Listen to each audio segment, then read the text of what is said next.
જય શ્રી કૃષ્ણ મિત્રો, આપ સૌ મિત્રોનું મારી ચેનલમાં સ્વાગત છે. મિત્રો, પવિત્ર એવો પુરુષોત્તમ માસ ચાલી રહ્યો છે. આજની વિડીયોમાં આપણે પુરુષોત્તમ મહાત્મ્યનો અધ્યાય 8 સાંભળશું. મિત્રો, આપ સૌ જાણો છો કે નૈમિષારણ્યમાં સૂત પુરાણી ઋષિમુનિઓને કથા સંભળાવી રહ્યા છે. આપણે અધ્યાય 7માં જ સાંભળ્યું કે અધિક માસ કૃષ્ણ ભગવાન પાસે પોતાના ઉદ્ધાર માટે ગયા છે અને કૃષ્ણ ભગવાને તેને આશીર્વાદ આપીને આશ્રય આપ્યો છે અને પોતાનું જે નામ હતું પુરુષોત્તમ, તે પુરુષોત્તમ નામ અધિક માસને આપ્યું અને તેનું મહિમા વધાર્યો. હવે આગળની કથા આપણે સાંભળશું, તો ચાલો સાંભળીએ. અધ્યાય 8, તેનું નામ છે ઋષિ મેઘાવીનો સ્વર્ગવાસ. શ્રી વિષ્ણુ ભગવાન અને શ્રી કૃષ્ણનો વાર્તાલાપ સાંભળી નારદ મુનિએ નારાયણને પૂછ્યું, હે ભગવાન, લક્ષ્મીપતિ વૈકુંઠમાં ગયા પછી ત્યાંથી શું થયું? નારાયણ ભગવાને કહ્યું, હે દેવર્ષિ, આ સંવાદ સાંભળી અધિક માસનું બધું જ દુઃખ દૂર થઈ ગયું અને તેને કૃષ્ણ ભગવાનના વચનોથી પૂર્ણ સંતોષ થયો. ત્યાર પછીની કથા આવે છે કે કામ્યક વનમાં પાંડવો પાસે એકવાર શ્રી કૃષ્ણ ભગવાન મળવા જાય છે.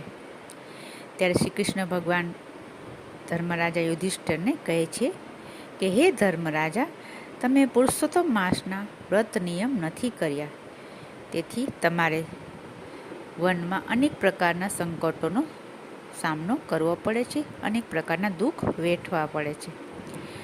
વળી તમારા દુઃખનું એક બીજું કારણ પણ છે કે તમારી પત્ની એટલે કે દ્રૌપદી પૂર્વજન્મમાં મહર્ષિ મેઘાવીની પુત્રી હતી. ઋષિએ તેને ઘણા જ લાડકોડથી ઉછેરી હતી. તે સાહિત્ય, સંગીત, નૃત્ય કલામાં પણ પારંગત હતી. આ ઋષિ કન્યાનું નામ મેઘાવતી હતું. મિત્રો, આ મેઘાવતી એ પાંડવોની પત્ની દ્રૌપદી છે. તેનો પૂર્વજન્મ મેઘાવતી રૂપે હતો. મેઘાવતી 12 વર્ષની હતી તે વેળા તેની પડોશમાં રહેતી તેની એક બહેનપણી પોતાના પુત્રને રમાડતી હતી. તે આ દ્રશ્ય જોઈને મેઘાવતીની કલ્પના થઈ કે મારે પણ પુત્ર હોય તો કેવું સારું, મને પણ માતૃત્વ સુખ મળે, મારી માતા હોય તો કેવું સારું. કેમ કે મેઘાવતીની માતા નાનપણમાં જ મૃત્યુ પામી હતી. તેને વિચાર આવ્યો કે કયા દેવની આરાધના કરવાથી આવું સુખ પ્રાપ્ત થતું હશે. તેના પિતા મેઘાવી ઋષિ પણ મનમાં ને મનમાં મેઘાવતી માટે ચિંતા કરતા હતા અને યોગ્ય વર મળે તેની શોધમાં હતા. છેવટે તેઓ અનેક ગામોમાં તપોવનમાં ફરીને યોગ્ય વરની શોધ કરવા લાગ્યા. વૃદ્ધાવસ્થા અને પ્રવાસના અતિશય થાકના લીધે મેઘાવી ઋષિનું શરીર ખૂબ જ કથળી ગયું અને તેઓ થાકીને પથારીમાં પડ્યા. હવે ઋષિના શરીરમાં ચાલવાની પણ શક્તિ રહી ન હતી. મેઘાવી ઋષિની આવી દશા જોઈને તેની પુત્રી મેઘાવતી ચિંતામાં પડી ગઈ. તે ખરા હૃદયથી પિતાની સેવા કરવા લાગી. તેમ છતાં ઋષિ સાજા ન થયા. દિવસે દિવસે તેની હાલત કથળવા લાગી. હવે તો ઋષિની વાણી પણ લથડવા લાગી હતી. અંતિમ અવસ્થામાં ઋષિએ ભગવાનને પ્રાર્થના કરી અને કણું હૃદયમાં કહ્યું, હે પ્રભુ, હું દુઃખ સાગરમાં ડૂબેલો છું. પ્રભુ, મને ઉગારો, મારું કલ્યાણ કરો. પ્રભુ, આપના વિના મારું દુઃખ કોણ દૂર કરશે? હું આપને ખરા હૃદયથી નમસ્કાર કરું છું. મેઘાવી ઋષિની પ્રાર્થના સાંભળી ભગવાન પ્રસન્ન થયા અને ત્યાં દેવદૂતો આવી પહોંચ્યા.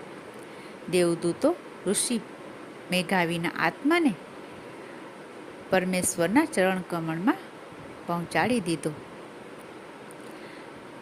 મિત્રો, આમ આવી રીતે અચાનક પિતાને મૃત્યુ પામેલા જોઈ તેની પુત્રી મેઘાવતી તો ગાંડા જેવી થઈ ગઈ. તે પિતાના શબને ખોળામાં લઈને કરુણ આક્રંદ કરવા લાગી. ચોધાર આંસુએ રડતા રડતા મેઘાવતી બોલી, હે પિતાજી, મને રમાડી જમાડી આનંદ આપનાર તમે મને કોના આધારે મૂકીને ચાલ્યા ગયા? હવે મારું પાલન પોષણ કોણ કરશે? આ વિકટ વનમાં હું એકલી અટુલી સી રીતે રહી શકીશ? હવે તો મારે જીવવા કરતાં મરવું સારું. મેઘાવતીનો આવો કરુણ વિલાપ સાંભળી ઋષિજનો દોડી આવ્યા. ઋષિમુનિઓએ મેઘાવતીને આશ્વાસન આપ્યા અને પિતાનો અગ્નિ સંસ્કાર કર્યો. મેઘાવતીએ તેના પિતાની પાછળ શ્રાદ્ધ તર્પણ કરી દાન દક્ષિણા આપી. મેઘાવતી નાનપણથી જ માતા વગરની હતી અને હવે તો પિતાના મૃત્યુથી તે બિલકુલ નિરાધાર બની ગઈ. પણ કહેવાય છે ને કે દુઃખના દાડા ઓસળ, તેમ જેમ જેમ દિવસો પસાર થતા ગયા તેમ તેમ મેઘાવતીનું દુઃખ વિસારે પડવા માંડ્યું. હવે આગળની કથા આપણે અધ્યાય 9માં બીજી વિડીયોમાં સાંભળશું.